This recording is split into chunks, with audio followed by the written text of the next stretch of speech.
Critbocker, somewhere outside of Nashville, Tennessee. This is the award-winning podcast, ParaReality. Good evening, everybody, and thanks for listening tonight. My name is Sandman, and I'll be your guide through this strange realm of ghosts, cryptids, UFOs, aliens, conspiracy theories, and other unsolved mysteries that I like to call ParaReality. Well, man, I got to tell you, had some great response from that conspiracy theory roundtable that I held last episode, and of course sparked up a little controversy, but I want to send my thanks out to everyone that participated in the panel.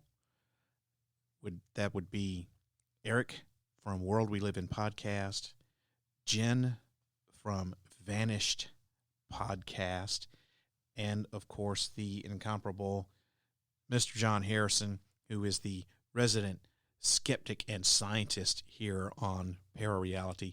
You guys are all now official Knights of Chaos. Yeah, you're a member of the Order of Chaos. So glad that you guys made that episode the huge success that it was, and I couldn't have done it without your participation. So I really appreciate you guys doing that. And have to apologize for coming on the air one day late, just because of circumstances beyond my control. Couldn't get the podcast out on June the 4th, so it is coming out on Saturday, June the 5th, which is, of course, my birthday. That's right, I am another year older, and I am so glad that I've got another year on this side of the dirt. Any year on this side of the dirt's a good year, so they say. So happy birthday to me. This is a special birthday episode of ParaReality. Man, for years now, I've been hearing about this strange hum that's been coming from seemingly nowhere and everywhere at the same time, and it's causing a lot of heartache for those people who can hear it.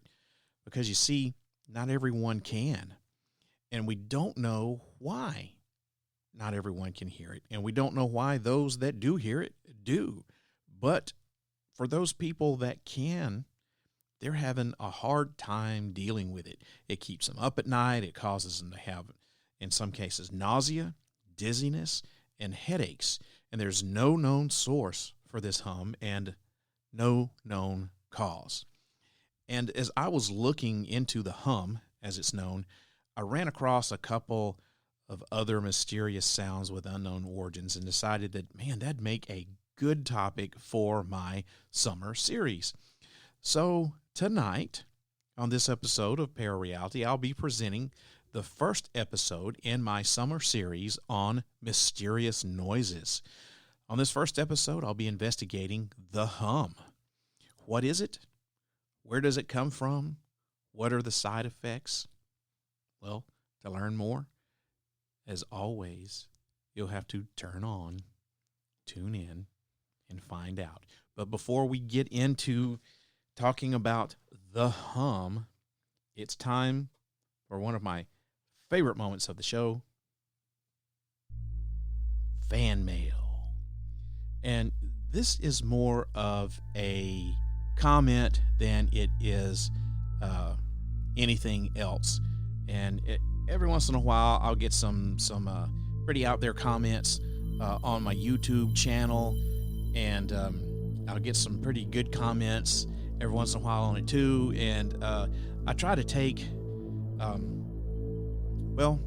just emails that I get, and not just people who send me direct messages on my Twitter account or tweet at me or whatever. I'll also try to take comments and stuff from all of my social media platforms. So whether that be Facebook, YouTube, Instagram, Twitter, whatever, I try to pull from all of my social media. And this comes from my YouTube channel, ParaReality 1 on YouTube. And like I said, this is more of a comment than it is anything else. This comes from Cryptic Cryptids on YouTube. And he is referring to my episode that I did all the way back in 2019 with co-host Eric from World We Live In podcast on the Solomon Island Giants. And it's just simply a short and sweet comment, great topic and investigation. Well, thanks Cryptic Cryptids for that great comment. I always love to hear from you guys when you know, especially when you like things, but whenever you think something sucks or I need a little bit more research, because, you know, I do listen to what people say. I'm not one of those people that just, if you write me a negative comment, I'm not going to, you know, start some sort of stupid social media war with you or anything like that. I'm open to suggestions, and I've had people say, hey, you need to, you know, maybe do a little bit more research, or have you thought about researching this, or have you heard that, or what about taking this angle? And, you know, sometimes it pans out and sometimes it doesn't. But I really appreciate Cryptic Cryptids for sending me that great comment, great topic and investigation. I'm not going to take any of the credit for it. That was all Eric from World We Live In podcast. It was his idea. He wanted to do the topic, and you know, we did put some effort into researching that, because there's really not a lot of info out there about that. There's really only one main source, and this guy is can't remember his name right off the top of my head, but he's written a book and all this stuff about it. But he's, in my opinion, he's suspect at best. So thanks Cryptic Cryptids for the great comment, and keep listening. And if you guys out there have comment or suggestion or anything about any of the topics that I talk about, just send me an email, sandman@ParaReality.com. That's all you got to do. And speaking of that, why don't you just take a listen to this, and this will tell you everything that you need to know about how to get in contact with me. ParaReality is a proud member of the Straight Up Strange podcast network. To learn more about all the awesome podcasts that are members of the Straight Up Strange family, go to straightupstrange.com and get strange. Hey, how would you like to be an agent of chaos? What is chaos? It's the knowledgeable apprentices of Sandman, and that's what I call my Patreon account members. I'm looking for new agents, and I'd love it if you'd sign up to become one. There are 3 levels of agents, and all are extremely affordable, $5 a month or less. Each level offers exclusive content, along with the ability to help create podcast episodes, and even the chance to be a guest or a co-host. To learn more, head on over to patreon.com/ParaReality. 100% of the proceeds from Patreon goes back into producing quality content for this podcast. You are listening to the ParaReality podcast, your information source for conspiracy theories, UFOs, the paranormal, and all things unexplained. New episodes drop the first Friday of every month at 8 o'clock p.m. Central U.S. time. Listen on your favorite podcast station. Turn on, tune in, and find out. If you wish to change, you must first lift the veil of ignorance that has been cast over your eyes. Only then will you see the true power of the universe. Well, that did not tell you how you can get in touch with me here on the podcast. That's actually coming later in the podcast. You'd think that since, you know, I put this whole thing together that I would know what commercial is coming up when, but no, apparently I don't. So if you want to get in touch with me, stay tuned, wait till the end of the podcast, and I'll tell you all the different ways that you can get in contact with me here. But the primary way is by email, sandman@ParaReality.com. Now let's get to talking about this mysterious global hum. So are you one of the people? Can you hear the global hum? Well, there are tens of thousands all over the planet who claim that they can. And they claim that they hear a strange, perpetual background hum. Sometimes it's referred to as the worldwide hum. Sometimes it's referred to as the global hum, but mainly it's just referred to as the hum. And many describe it as an ongoing low-frequency sound like that of a big truck idling a mile away, 24/7, 365. And some areas like Taos, New Mexico, have been famous for a hum like this for decades. So what is the mysterious global hum, and is it just noise pollution? Well, the hum is experienced as a consistent low-pitched noise, much like the sound of that large truck idling that I was telling you about in a nearby parking lot or so, 24/7, 365. And those who hear it tend to report experiencing it in more of an urban setting, leading some people to conclude that it is, in fact, a form of noise pollution screened from most people by the general city soundscape. It's said to cause symptoms that range from insomnia to headaches to dizziness, but because its actual source isn't known, it's really impossible to accurately discern its effects. The earliest reliable reports of this phenomenon date back from the UK all the way back to the early 1970s. And this is according to a investigation that was conducted in 2004 by a guy by the name of David Deming. Now, he can hear the hum. He's a hum hearer himself, but he's also a geoscientist. And Deming was unable to find a source for the hum, whether it was urban or otherwise. But despite the tantalizing nature of the mystery, he's one of the few formal studies that exist on this. And unfortunately, for those who suffer from the effects of the hum, mainstream scientists really have just basically ignored this, seemingly out of some kind of, unwillingness to keep company with those people who, the hum theorizing alien fanatics and conspiracy theorists.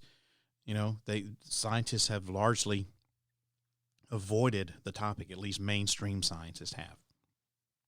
But in 2012, there was another person named Glenn McPherson, and he heard the hum himself.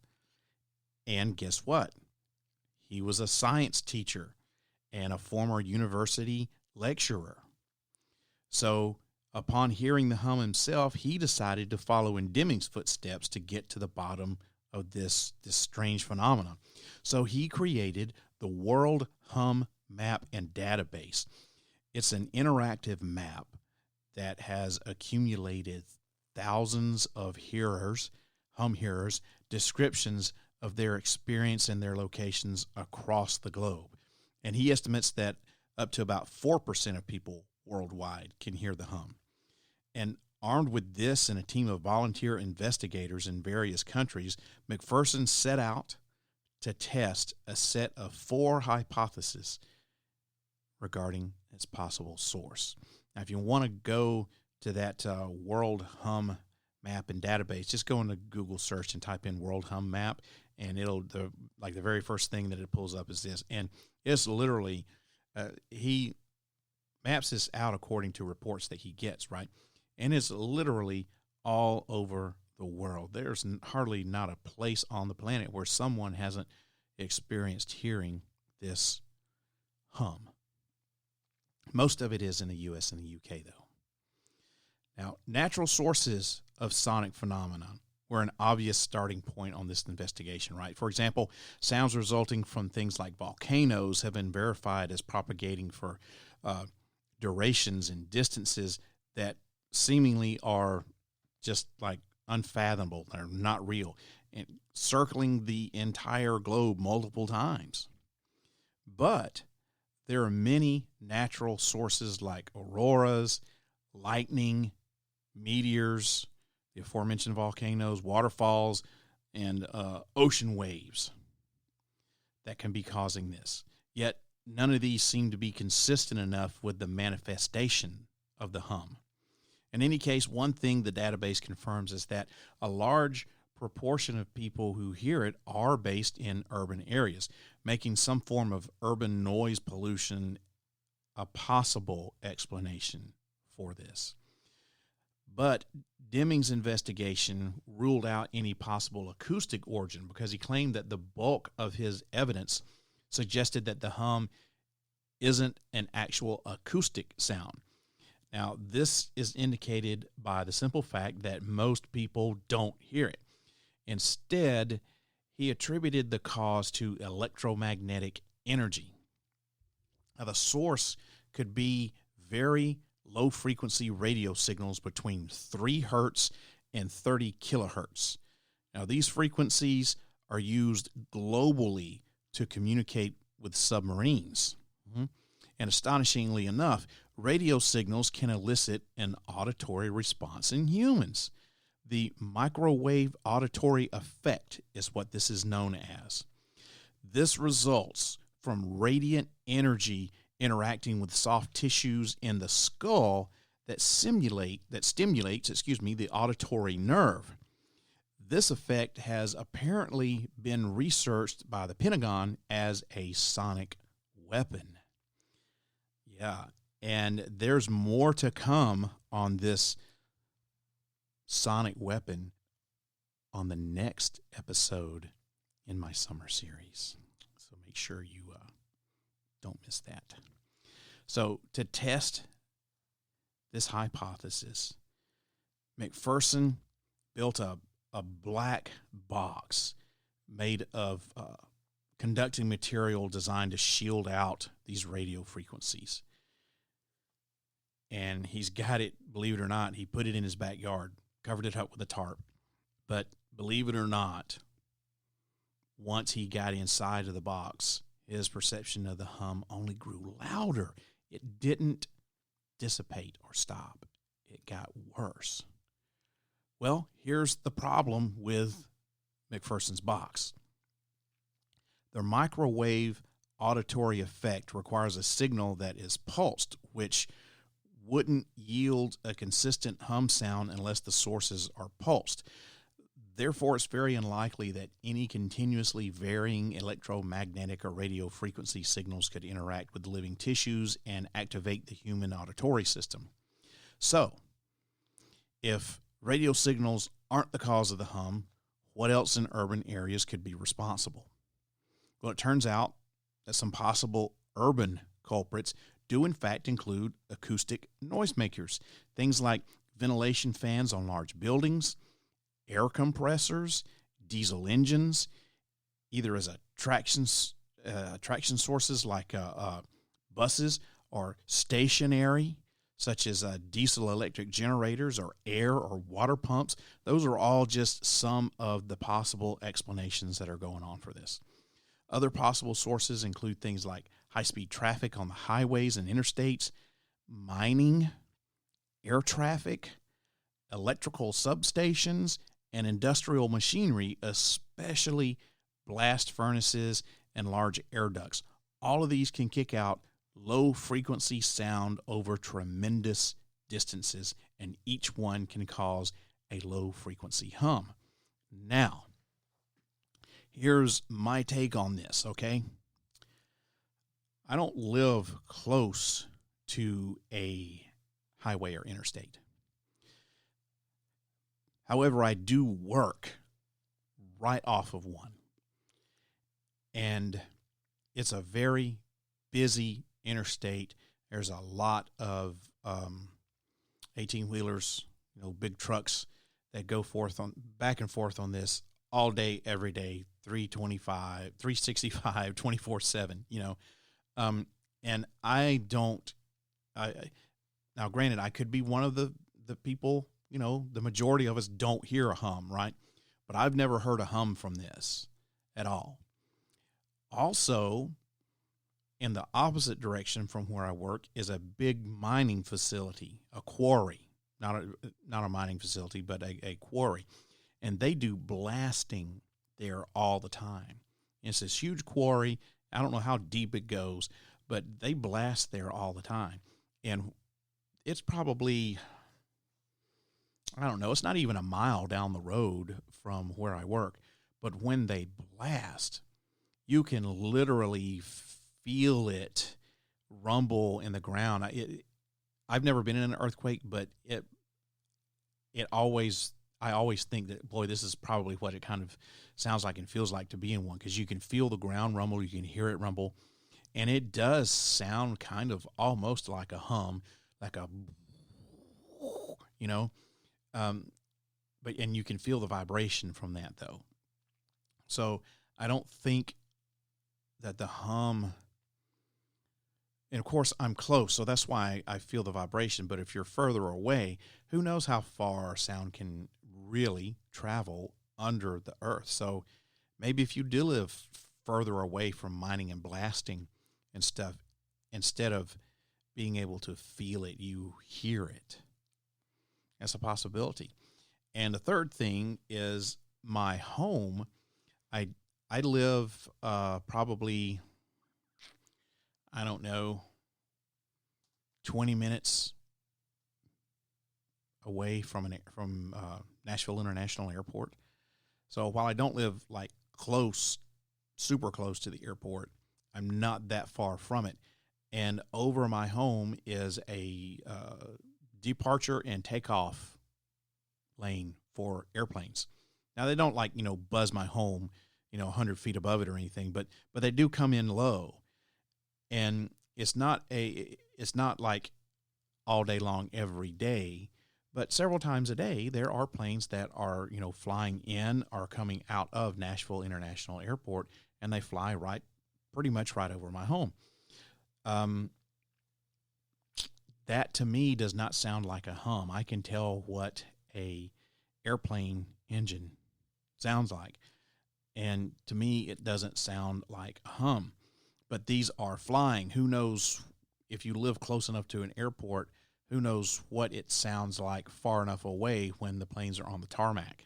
I don't know. But that's just my personal experiences with these things. Some of these things that they say could be the culprit for the hum. So, getting back to McPherson, now he's continuing to investigate the hum, and he's not too fazed, apparently, by all of its many contradictory qualities. For instance, multiple hum hearers, as they are known, if in the same room together, they can match the hum to different acoustic frequencies. And that never, ever happens with standard acoustic sources of any frequency. Now, despite a number of reports, McPherson isn't convinced that the hum has never been recorded, even by sophisticated audio equipment. And finally, according to him, most hypothesized acoustic sources don't fit with the sudden onset of reports in the late 60s and early 70s that was discovered by the aforementioned dimming. So, McPherson believes that there is no external physical source, but rather it involves a neurological element. And this is caused by something internal, some internally generated perception of sound. But we need to know what the trigger is and what kind of exposures might be necessary. And we also need to know other things that the population might have in common that could help explain this hum. Ultimately, the hum remains a mystery, and McPherson's search for its source doesn't have any end in sight as of now. So, one of the things that the hum is equated to, or one of the things that they're saying might be causing the hum, are these microwave pulses. And the hearing of microwave pulses is a unique exception to the airborne or bone-conducted sound energy normally encountered in human auditory perception. The hearing apparatus commonly responds to airborne or bone-conducted acoustic or sound pressure waves in the audible frequency range. But the hearing of the microwave pulses involves electromagnetic waves whose frequency ranges from hundreds of megahertz to tens of gigahertz. And since electromagnetic waves, like light, are seen but not heard, the report of auditory perception of microwave pulses was at once astonishing and intriguing. However, it stood in sharp contrast to the responses associated with continuous wave microwave radiation. Experimental and theoretical studies have shown that the microwave auditory phenomenon doesn't arise from an interaction of microwave pulses directly with the auditory nerves or neurons along the auditory neurophysical pathways of the central nervous system. Instead, the microwave pulse, upon absorption by the soft tissues in the heads, launches a thermoelastic wave of acoustic pressure that travels by bone conduction to the inner ear. Once it's there, it activates the cochlear receptors via the same process involved for normal hearing. And aside from tissue heating, microwave auditory effect is the most widely accepted biological effect of microwave radiation with a known mechanism of interaction, which is that thermoelastic theory. So, what is the thermoelastic theory? Well, I'm glad that you asked me that. The thermoelastic theory is a combination of elasticity and heat conduction theories.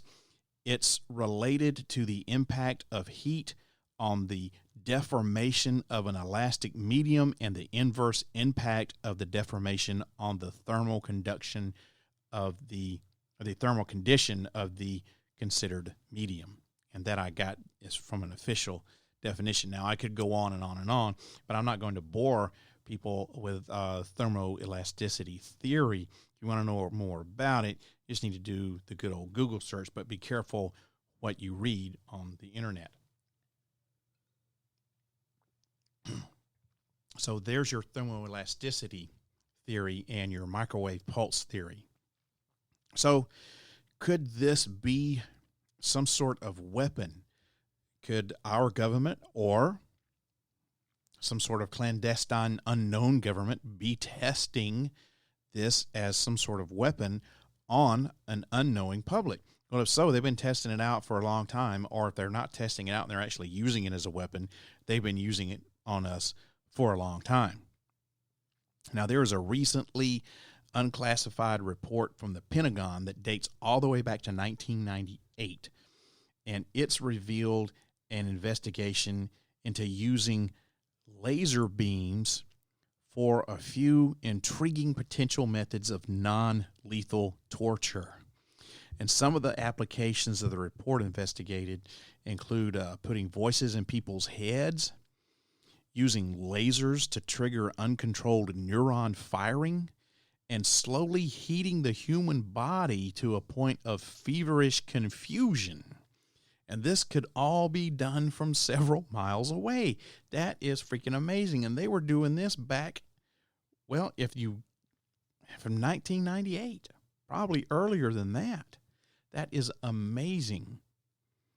If they were doing stuff like that back in the 90s, imagine what they could do now.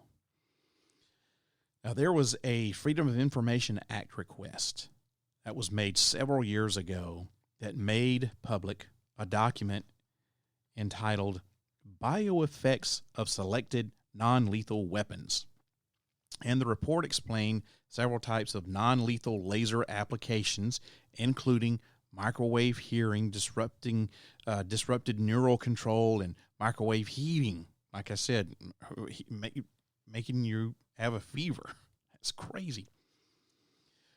For the first type, short pulses of RF energy at 2,450 megahertz can generate a pressure wave in solids and liquids. And when exposed to pulsed RF energy, humans experience the immediate sensation of, as I use my air quotes, microwave hearing.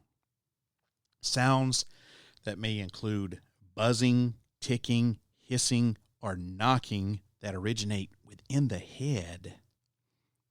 That is freaky. And it's awesome at the same time. Now, studies with guinea pigs and cats suggests the mechanism responsible for the phenomenon is that aforementioned thermoelastic expansion. Exposure to the RF pulses doesn't cause any permanent effects because all the effects cease pretty much instantaneously after the exposure ceases. As the report explains, tuning microwave hearing could enable communicating with individuals from a distance of up to several miles. So they actually are thinking there might be some way to communicate with someone without using conventional means, without a radio or anything like that. Now, the phenomena is tunable in that the characteristic sounds and intensities of those sounds depend upon the characteristics of the RF energy as it's delivered. So because the frequency of the sound heard is dependent on the pulse characteristics of the RF energy, to me, it seems possible that this technology could be developed to the point where words can be somehow transmitted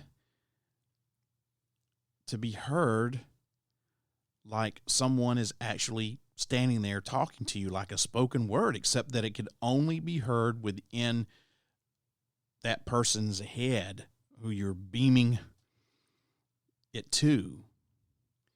Now, in one experiment, communication of the words from 1 to 10 using speech-modulated microwave energy was actually successfully demonstrated. Microphones next to the person experiencing the voice couldn't pick up the sounds, but the person themselves could. Now, additional development of this would open up a wide range of possibilities here. And the report says that communicating at longer distances would be possible with larger equipment, while shorter range signals could be generated with portable equipment. So putting voices in people's heads could cause what the report calls psychologically devastating effects. So the technology might even allow for communicating with an individual hostage. Say someone is being held hostage somewhere, and you could communicate with them, not able to be heard by their captors. But this would require some extreme directional specificity. So, who hears the hum? Well, only between 2 to 4% of the people living in any given hum-prone area can hear the sound, and most of them are between the ages of 55 and 70s, and that's really, that may play some sort of factor, although I don't know what. Now, this is according to a 2003 study done by a guy named Jeff Leventhal, and he lives in Surrey, England. Most of the people who hear the hum, now sometimes we refer to those people as hummers or hearers. I would not want to be referred to as a hummer. I really prefer to hear. If you got to call me something, call me a hearer. Don't call me a hummer for obvious reasons. So most of the people who hear the hum describe it as something similar to a diesel engine idling nearby. And the hum has driven virtually every one of these people to the point of despair. There's a lady named Katie Jocks from a hum zone in Leeds, England. And this is what she says about the hum. It's a kind of torture. Sometimes you just want to scream. It's worst at night. It's hard to get off to sleep because I hear this throbbing sound in the background. You're tossing and turning, and you get more and more agitated about it. And Katie has been hearing this for years, and the in Leeds in England is just one of the many places over in the UK that the hum can be heard. Like I said at the top of the show, most of the hum originates from the UK and the US. Now, one of the things about people who hear the hum is that people think they're crazy.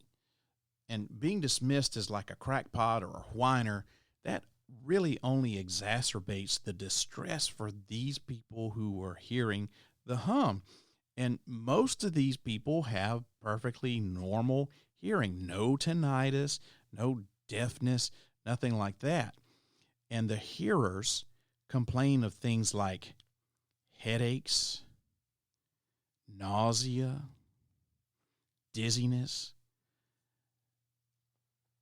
nosebleeds, disturbances in their sleep, insomnia, and there's been at least one suicide in the United Kingdom that's been blamed on the hum. So it's devastating. It's devastatingly interruptive to these people's lives. Now, I have said that you can't, or as far as I know, it hasn't really been picked up on audio with audio equipment. However, I've done some digging, and after some exhaustive research, I did find someone who did not necessarily record the hum, but who managed to make a recording of what it sounds like to them. And this is not an actual hum, but this is what this person says the hum sounds like. And this is about a 30-second clip here. So this is the people who can hear it. This is what the hum sounds like to them.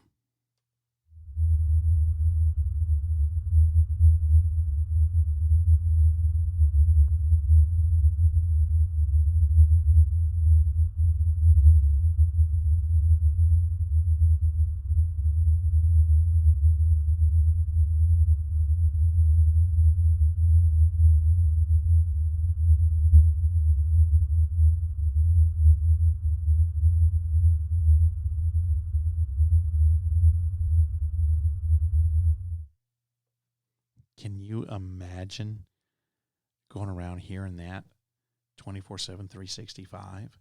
It's no wonder these people can't sleep. It's no wonder they've got headaches. No wonder they're going crazy. It's no wonder someone actually killed themselves. Now, I don't know how loudly people hear the hum. I think it's at different volume levels to different people. So I can't imagine what it would be like to go around having that in your head constantly. That's got to be just, it would literally drive you crazy. So I said that Leeds was just one of the many hum zones. So where are these hum zones? Well, Bristol, England was one of the first places on Earth where the hum was reported. In the 1970s, about 800 people in this coastal city reported hearing a steady humming sound, which was eventually blamed on vehicle traffic in local factories working 24-hour shifts. Now, another famous hum occurs in Taos, New Mexico. This started in spring of 1991. The residents of that area complained of a low-level rumbling noise, and a team of researchers from Los Alamos National Laboratory, from the University of New Mexico, Sandia National Laboratories, and other regional experts were unable to identify the source of the sound, and it's still humming to this day. Windsor, Ontario, Canada is another hum hotspot. Researchers from the University of Windsor and Western University in London, Ontario, were recently given a grant to analyze the Windsor hum, as it's known, and determine its cause.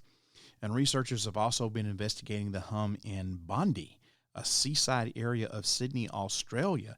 And this has been going on for several years, and they still haven't found the source of the hum. And there's one resident puts it like this: it sends people around here crazy. All you can do is put music on to block it out. Some people leave fans on. So those are just a few of the hum zones. But if you go to the World Hum map, you will see that the hum is all over the place. That's no wonder why they call it the world hum, the worldwide hum, or the global hum. But you want to know if you're like in an area that has hum reports, or if you're in a hot spot, just go to the global hum map. It's the World Hum map and database, actually. Just type in World Hum map in Google, and it'll take you right to it, and you can find out if you're in or close to a hum zone. And if you are in a hum zone and you can't hear it, you're not one of the people who can, obviously, right? So I would, if you're listening to this podcast and you go to the World Hum map and database, and you see that you are in a hot spot where the hum is, I want you to do me a favor. Email me and let me know.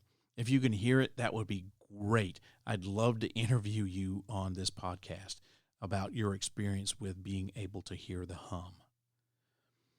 Or if maybe you know somebody, if you live in one of these hot spots and you know someone who can hear it even though you can't, man, put them in touch with me. I'd love to talk to them. I'd love to talk to anybody that's experiencing this.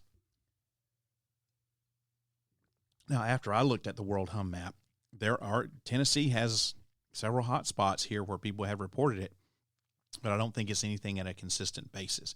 And I've got, like I said, I hear nothing. So I'm obviously either not in I'm really not in a hot spot, number one.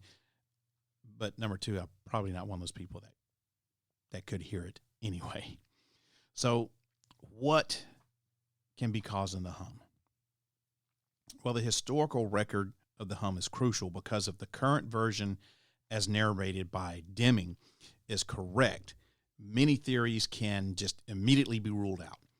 After all, cell phones and HARP didn't exist until decades after the hum was first documented in England in the late 1960s, so you can't say that those are culprits. Now, there are currently 4 hypotheses for the source of the hum that seem plausible by scientific standards. The first hypothesis, as is stated by Deming, is that the hum is rooted in very low frequency radio transmissions, or VLF. It's increasingly accepted now that the human body will sometimes experience electromagnetic energy and interpret it in a way that creates sounds.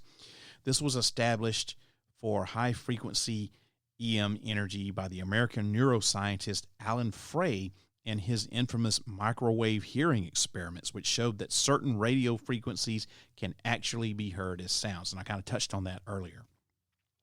So the second hypothesis is that the hum is the grand accumulation of low-frequency sound and human-generated infrasound.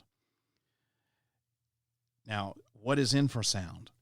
Infrasound is sounds with audio frequency below roughly about 20 hertz, and which can be felt more than they can be heard. And this includes everything from highway noise to all kinds of industrial-type things. Now, the third theory is that the hum is a terrestrial or geological phenomenon that generates low-frequency sounds or perceptions of those sounds. For example, there's a well-documented history of animals predicting earthquakes and, taking action to save themselves. They take off from the area or whatever. Now, from an evolutionary perspective, there may be survival value in having members of a population highly sensitive to some type of vibrations. But when it comes to the hum, some humans may have a similar physiological mechanism in place. So I don't know, call that valuable or not really too sure. If it drives you crazy, not sure how valuable that is, right? And the fourth and final hypothesis is that the hum is an internally generated phenomenon, maybe rooted in a particular anatomical variation, some sort of genetic predisposition, or the result of some sort of toxicity or even some kind of medications or something like that people are on. So I don't think that's really plausible as far as medication and toxicity. Could it be some sort of, anatomical variations? Maybe people's hearing are sensitive to certain things.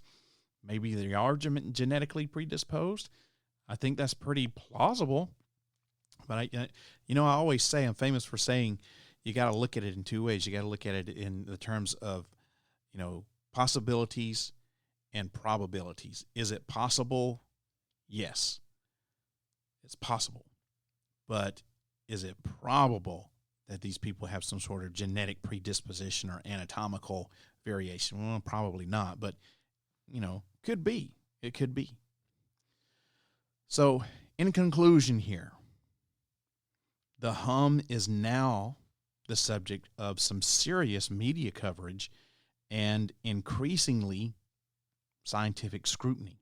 The overall goal is to find the source of the hum and, if possible, stop it. So if you do an internet search for the hum or the global hum or the worldwide hum, there are countless YouTube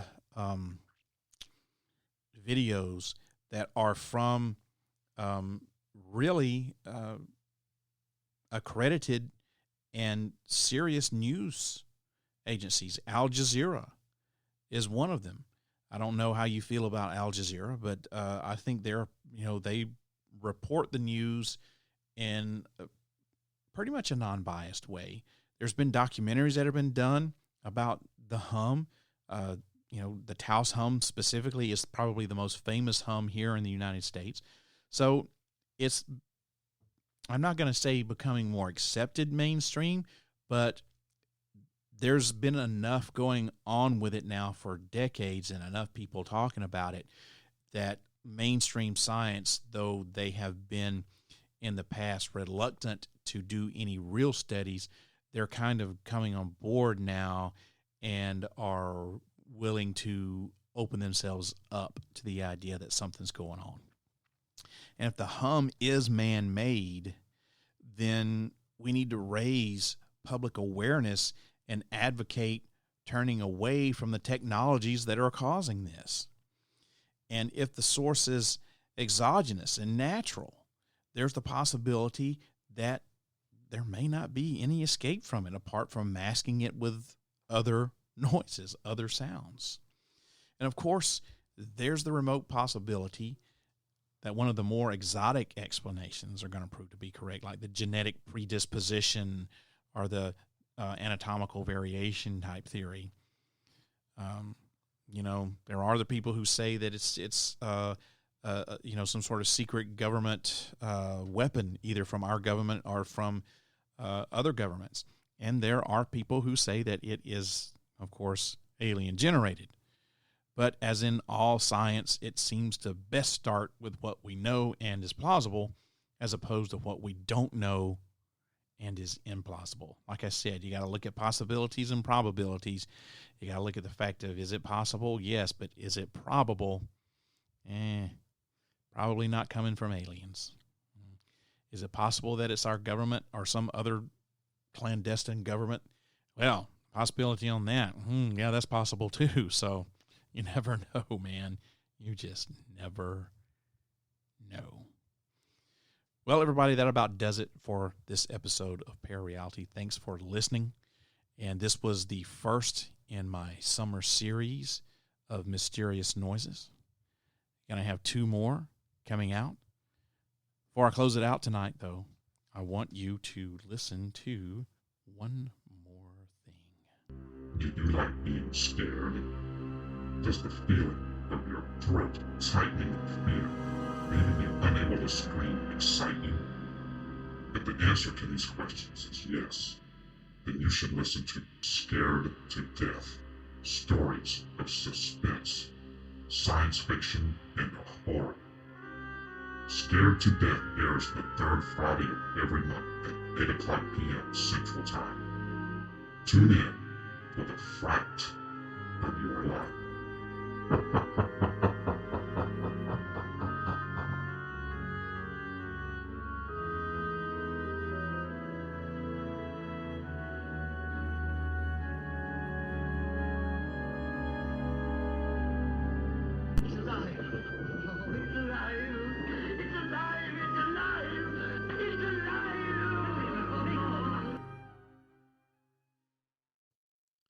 Are you fed up with the way things are going in the world?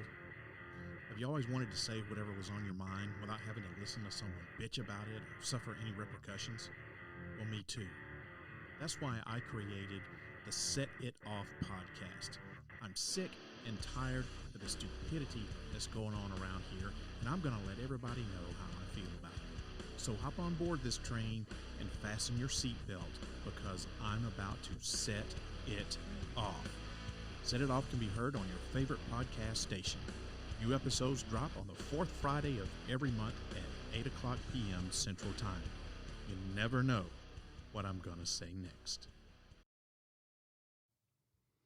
Everybody, I hope that you enjoyed tonight's episode of ParaReality. Let me know what you thought about it, or if you have a comment or anything else about the podcast. Let me know. Let me tell you how you can get in touch with me here, because there are several different ways you can do it, and here they are. The best way, of course, as I said at the top of the show, is to email me. My email address is sandman@parareality.com. That's sandman@parareality.com.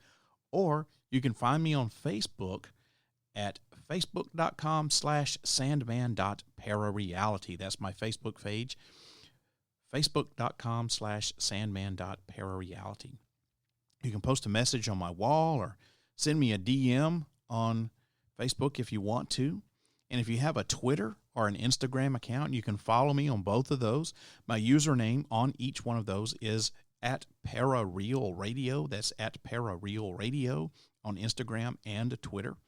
And finally, you can always call the podcast. That number is 615-692-1170. That's a direct line right here to the secret bunker. The number is 615-692-1170. Just call that and leave me a message here on the studio line here in the secret bunker. And I want you to remember this, though.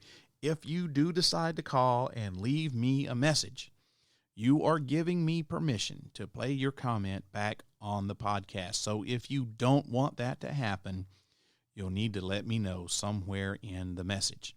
Now, I'm always looking for interesting stories for the podcast. So if you have a story that you'd like to get on the show, tell it to me over the voicemail. There's a 3-minute time limit on the voicemail. So if you run out of time, just call back and pick up where you left off.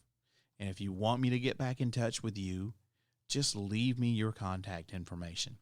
Now, one thing that I do not do is I do not replay people's last names, and I do not replay contact information on the air. So if you leave me a message on the voicemail and you leave your full name and your contact info, I will not play those sensitive things back over the air, because I don't think that's for everybody to hear. You know, can't ever be too careful these days. Also, everybody, don't forget to visit my website. That's ParaReality.com. That's a place where you can keep up with all of the latest paranormal news from all around the world. I've got an entire page of the website devoted to that. The content is updated almost daily. It's on the Para News tab on ParaReality.com. You can also shop in the ParaReality store, buy some merch. You can watch some of the terrible videos that I've made for the podcast over the years, and watch some of the short-lived one-man web TV show that I did that was horrible internet TV I tried to do by myself. It was terribly horrible, but I put it up for your enjoyment, so you feel free to make fun of it, because I know it sucks. You can also listen to the podcast archives there on the website. I've got tons of audio on the website from the various incarnations of ParaReality throughout the years, along with my other podcasts, my side projects, Set It Off and Scared to Death.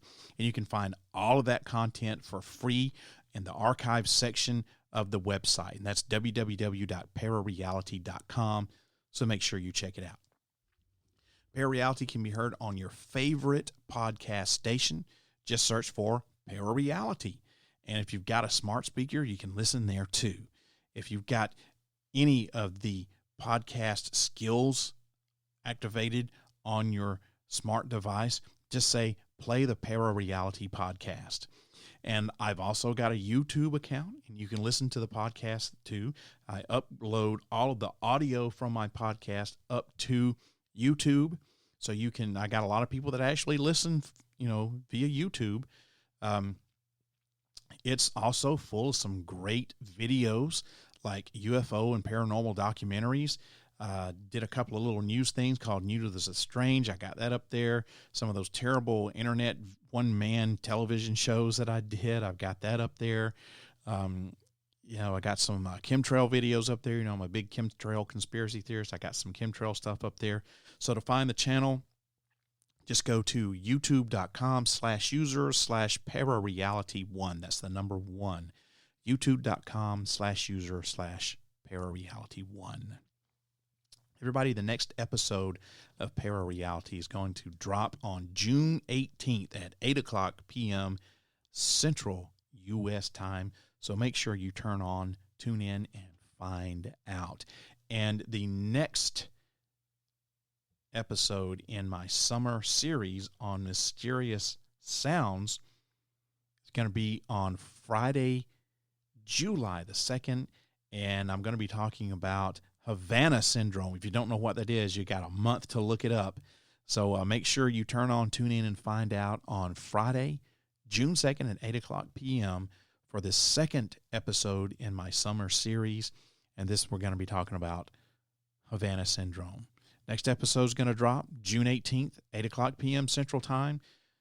Don't forget, available on your favorite podcast station.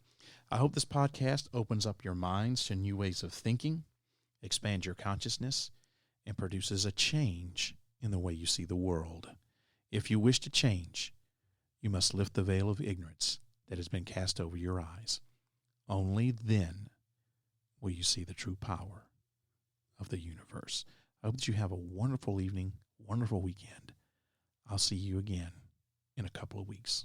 If you wish to change, you must first lift the veil of ignorance that has been cast over your eyes. Only then will you see the true power of the universe.